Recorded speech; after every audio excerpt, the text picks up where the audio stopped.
I'm Dr. Shikha Pandey, Professor and Head in Obstetrics and Gynecology, Bundelkhand Medical College, Sagar. And this is a lecture on abnormalities of the puerperium. Here we'll consider discussing puerperal pyrexia, puerperal sepsis, subinvolution, urinary complications, breast complications, venous thrombosis, puerperal emergencies, and like topics.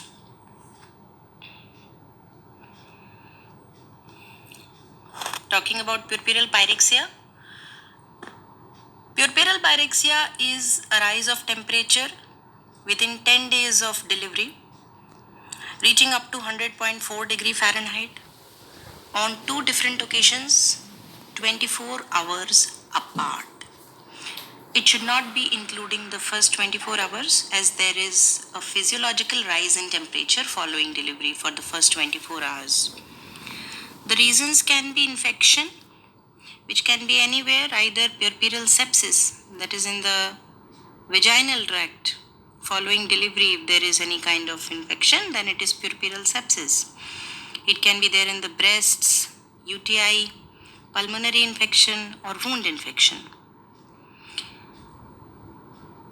Puerperal sepsis, an infection of the genital tract which occurs as a complication of delivery, is puerperal sepsis.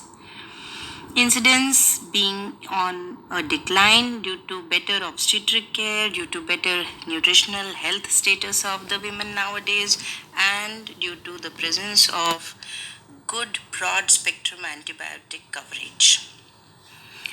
The causes: puerperal sepsis can start from a focus anywhere, right from the perineum up to the uterus. So starting from the perineum, then vagina, cervix, and uterus, uterine endometrium, myometrium. So the septic foci can be anywhere, and it may then spread outwards beyond the uterus to involve the pelvic cellular tissue, which will then be called inflammation of the parametrium or parametritis. What are the predisposing factors for infection? So, during the course of labor, delivery, there is a damage to the perineum. There can be tear, lacerations, or wound in the vagina, in the cervix. There is a raw area of the placental implantation in the uterus. Also, there can be retained bits of placenta, or amniotic membranes inside the uterus which may get infected.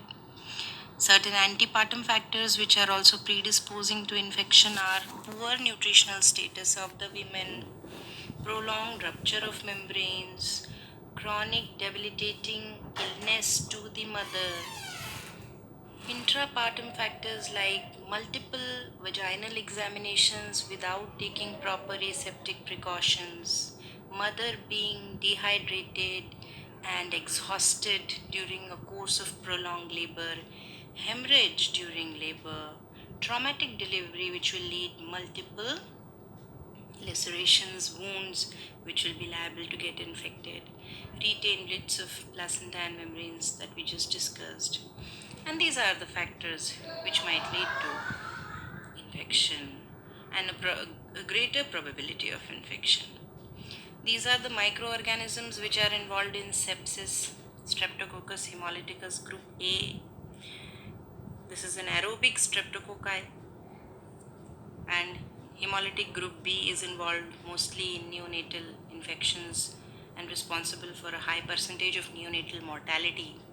Others like Pseudomonas, Chlamydia, Staph aureus are also aerobic. Streptococci are also anaerobic. Peptococcus bacteroides, these are anaerobic bacteria. So there is usually a mixture of aerobic, anaerobic, gram positive, gram negative. And in order to treat, we have to give a broad spectrum coverage. These are the other organisms which are responsible for sepsis: Torderline bacillus, yeast-like fungus or Candida albicans, Staph albus or aureus, Streptococci, Clostridium welchi. I have talked about the predisposing factors, the antepartum and the intrapartum factors which lead to a higher chance of infection, and where from can the pathology start. So we have talked that perineum, vagina, cervix and uterus. Perineum, there can be lacerations, the wound edges they become red and swollen, and there can be pus collection in the wound. Vaginal lacerations can also be infected, and all these mild infections will be associated with mild fever, tachycardia, feeling of malaise, and along with that, the local signs of inflammation will be there, and there can be pain and tenderness on the wound site. Cervical lacerations, they can become uterus. In uterus, we have talked that the raw placental area has a tendency to get infected, and the infection inside the uterus can be either confined to the endometrium, which is endometritis. It might go up to the myometrium, endomyometritis, and from there it might spread outside the uterus to the pelvic cellular tissue when there will be involvement of the parametrium, or it will be parametritis. And this spread from outside to the parametrium may be either through the lymphatic route or through the hematogenous route or locally. Parametritis is pelvic cellulitis, the other name for it. Clinically, it manifests as lower abdominal tenderness, fever, high grade fever with chills and rigor, tachycardia. On PV examination, a unilaterally confined indurated mass will be found, which will be shifting the uterus to the contralateral side, and uh, there will be tenderness in the fornices. So these are the symptoms and signs of parametritis.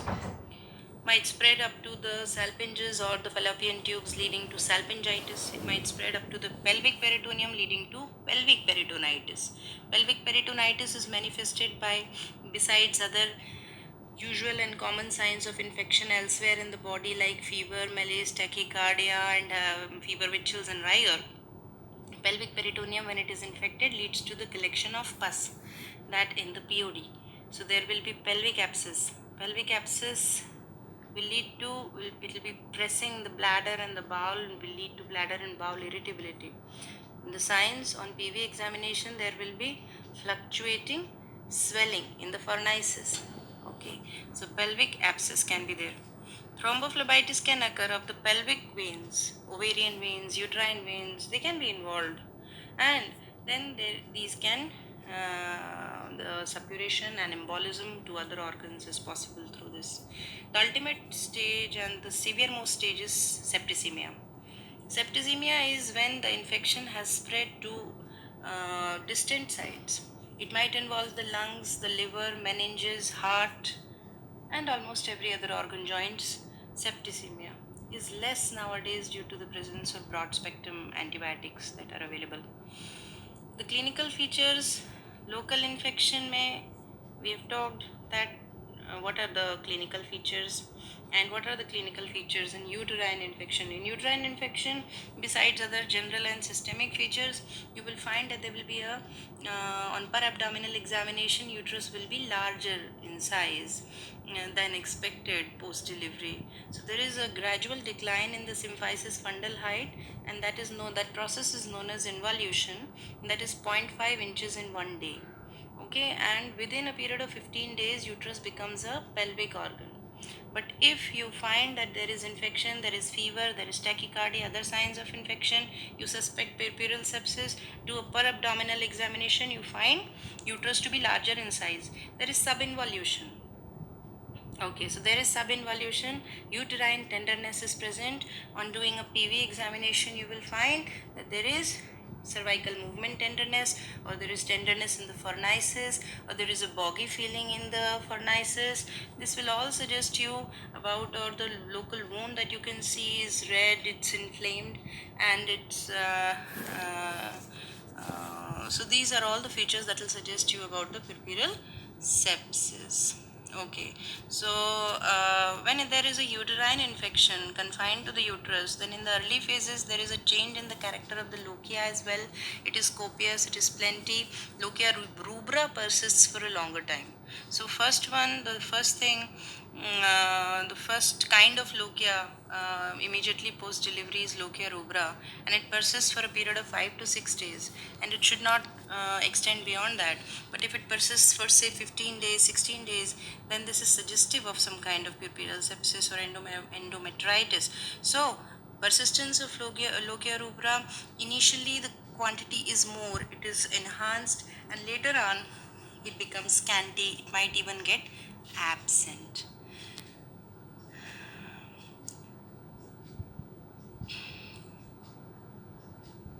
When the pelvic peritonitis progresses to generalized peritonitis, then there is high fever with chills and rigor.